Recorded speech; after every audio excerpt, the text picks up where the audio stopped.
Hey fellow mechanical mashers, this is Darren, and I'm sure you're wondering why I don't look like either Ben or Dave. That's because I'm not.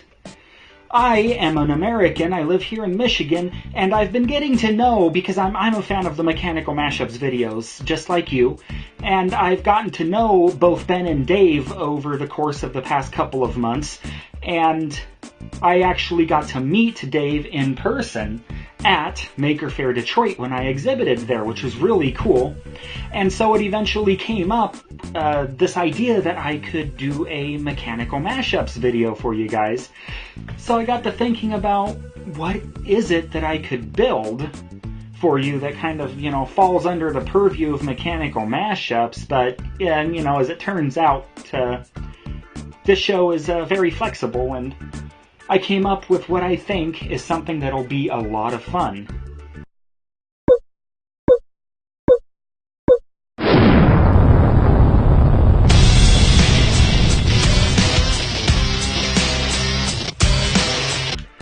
Slide rules.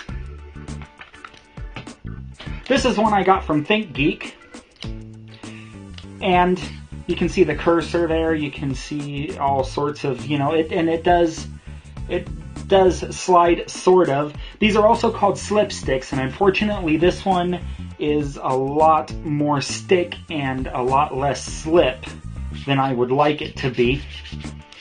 So I've always been fascinated by devices like this because they're just a classic and surefire way to be able to calculate whatever it is you need to calculate at the time. It's basically kind of a very fancy lookup table.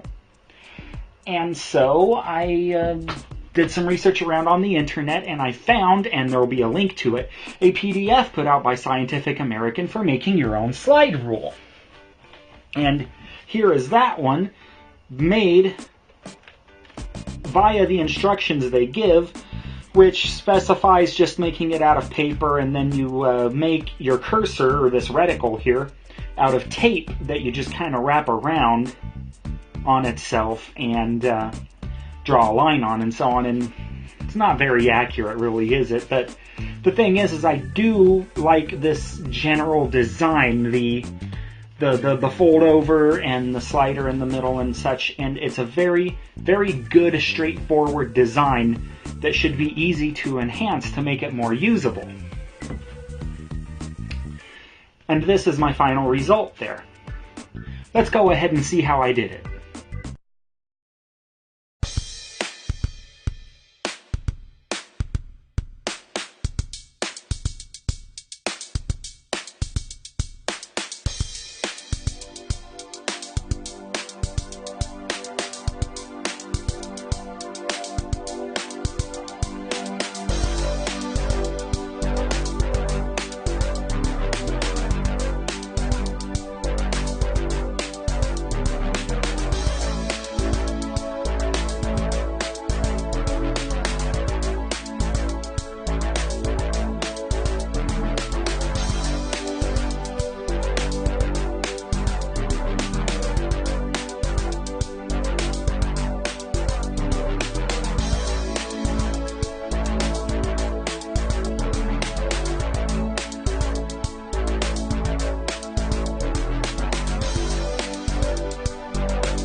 And there you have it. It's actually very simple, and there's really nothing more than a bit of papercraft to the whole thing, really, is there? But there's something a lot deeper going on here, you see.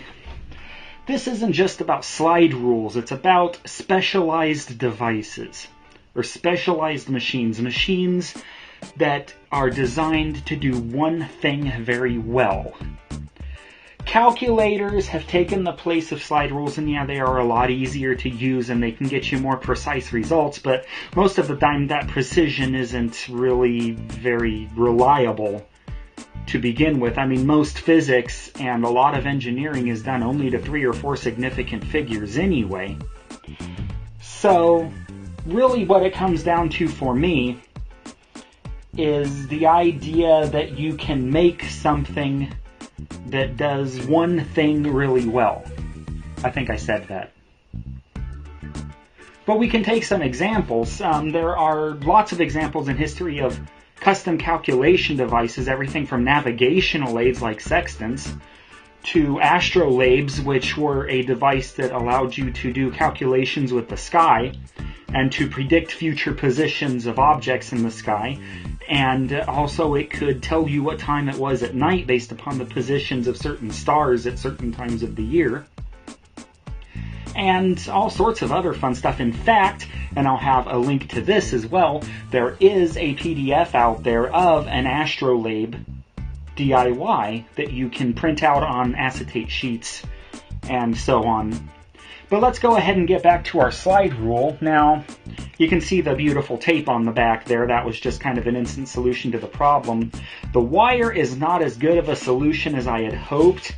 The slider does work, but it's actually maybe just a little too tight. I think I did too good of a job on getting the slider to where it wouldn't, walk or rock or wobble.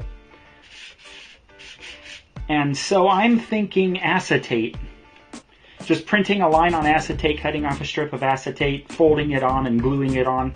Probably the best solution for a design like this, but I went and I priced laser printable acetate sheets, and they are very expensive. They're probably not very popular anymore because, everything's PowerPoint now. So I'd imagine acetate's kind of a specialty product now, which is kind of expensive and not too easy to get a hold of. So I'm willing to entertain some suggestions there if anybody out there has any ideas. Or maybe there are some tricks I don't know about printing on cheaper transparency sheets. Maybe we don't have to buy the more expensive laser printable transparency sheets. So if you know anything about that, please feel free to leave a comment down below. And anyway, that's it. That's slide rules and a little lesson on custom calculation devices, which have been used in everything from landing on the moon to figuring out where you are on a ship in the ancient world. So I've been Darren Landrum, you have been watching Mechanical Mashups, and go out there and make some.